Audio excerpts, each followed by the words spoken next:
Hi again, this is Dr. B with your Emotional Minutes.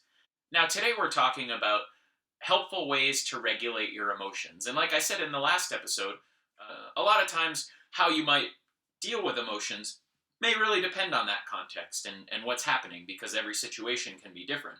Now, there are a couple things that research has found to be generally pretty effective. Not 100% of the time, but some things that you can do when you have a lot of difficult emotions that come up. So today we're going to be talking about those things that you can do. Now, first, I just want to say that anything we talk about today or the way we go through this is not necessarily therapy. This isn't necessarily like a therapy session. This is just kind of for your own general knowledge. If you've got certain specific questions or how they apply to your life, and again, everyone's different, I definitely recommend if you feel like your life is being affected in negative ways to definitely contact a mental health counselor. They do great work and they can help you with your own individual situation.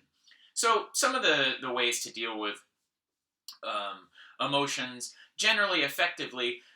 First, I like to talk about it in terms of almost like a couple key decisions that you're going to make at first, or ways to think about things at first.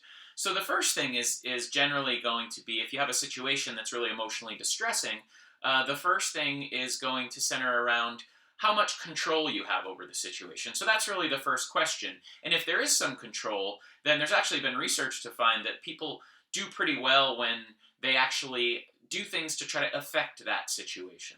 So, for example, they get maybe anxious about something happening at work, or how their boss might think of them at work. Sometimes that situation might be helped by trying to work harder, or ask your boss if he needs any extra assistance with anything. So that might actually influence the situation to show your boss that you're actually doing good work.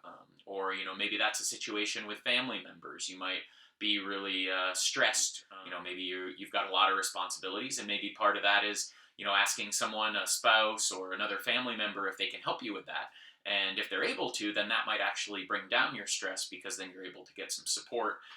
You're able to not have to take on as much and not be overwhelmed. So that's the first question. Now, if you can't control the situation, and this comes up a lot, I mean, the death of loved ones. Currently, as I film this, it's May of 2020. So we're in the COVID-19 crisis, and that's, to a large extent, very much so, something that we can't control. So what are some ways to sort of deal with situations that are more difficult that we can't control? So I'll talk about that in the next episode. And this is Dr. B. We will see you then.